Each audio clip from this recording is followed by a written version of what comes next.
Okay, ಸಭೆಯ ಉದ್ದೇಶ sir ಇವತ್ತು ಸ್ವಲ್ಪ ಹಂಗೆ ಇವತ್ತು ಡಿಸ್ಟಿಕ್ ಇನ್ಚಾರ್ಜ್ ಮಿನಿಸ್ಟ್ರಿಗಳು ಹಾಂ ಸರ್ ಅಲ್ಲ, ಇನ್ಚಾರ್ಜ್ ಸೆಕ್ರೆಟರಿ, ಪ್ರತಿ ಜಿಲ್ಲೆಗೂ ಒಬ್ಬೊಬ್ಬರು ಸೆಕ್ರೆಟರಿಗಳನ್ನು ಇನ್ಚಾರ್ಜ್ ಮಾಡಿದ್ದೀವಿ. ಅವರು ಏನು ಮಾಡಿದ್ದಾರೆ ಅಂತಕ್ಕಂಥದ್ದು ರಿವ್ಯೂ ಮಾಡಿದ್ದೀವಿ. ನಾವು ಅಧಿಕಾರಕ್ಕೆ ಹೋಗಿ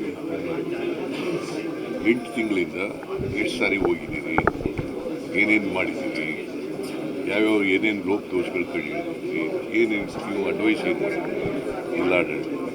ಸರ್, ಸುಗ್ರೀವಾಜ್ಞೆ ರಾಜ್ಯಪಾಲರು ವಾಪಸ್ ಕಳಿಸಿದ್ದಾರೆ ಕನ್ನಡದ. ಅವ್ರು ಏನು ಹೇಳ್ತಾರೆ, ಅಸೆಂಬ್ಲಿನಲ್ಲಿ ಪಾಸ್ ಮಾಡಿದ್ದಾರೆ. ಆರ್ಡಿನೆನ್ಸು ನನಗೆ ಸೈನ್ ಮಾಡೋದು ನನಗೆ ಬಂದಷ್ಟೊತ್ತಿಗೆ ಅದಕ್ಕೋಸ್ಕರ ಅಸೆಂಬ್ಲಿ ಪಾಸ್ ಹಿಡ್ಕೋಣ ಇಲ್ಲಿ. ನಾವು ಆರ್ಡಿನೆನ್ಸ್ ಮುಂಚಿತವಾಗಿ ಕಳಿಸಿದ್ದು, ಬಟ್ ಅವ್ರಿಗೆ ಸೈನ್ ಮಾಡೋ ಅಷ್ಟೊತ್ತಿಗೆ ಅಸೆಂಬ್ಲಿ ಕರೆದ್ಬಿಟ್ಟಿದ್ದು, ಅದಕ್ಕೆ ಅವರು ಕಳಿಸಿದ್ರು. ಸರ್, ಈಗ ಅಧಿವೇಶನದಲ್ಲಿ ಪಾಸ್ ಮಾಡ್ತೀರಾ? ಏನು ಬೇರೆ ಇನ್ನೇನು ಹೇಳಿಲ್ಲ ಅದರಲ್ಲಿ. ಅಧಿವೇಶನದಲ್ಲಿ ಪಾಸ್ ಮಾಡ್ತೀರಾ ಸರ್? ಹಾಗಾದ್ರೆ ಬಂದು ಮಾಡಲೇಬೇಕಲ್ಲ.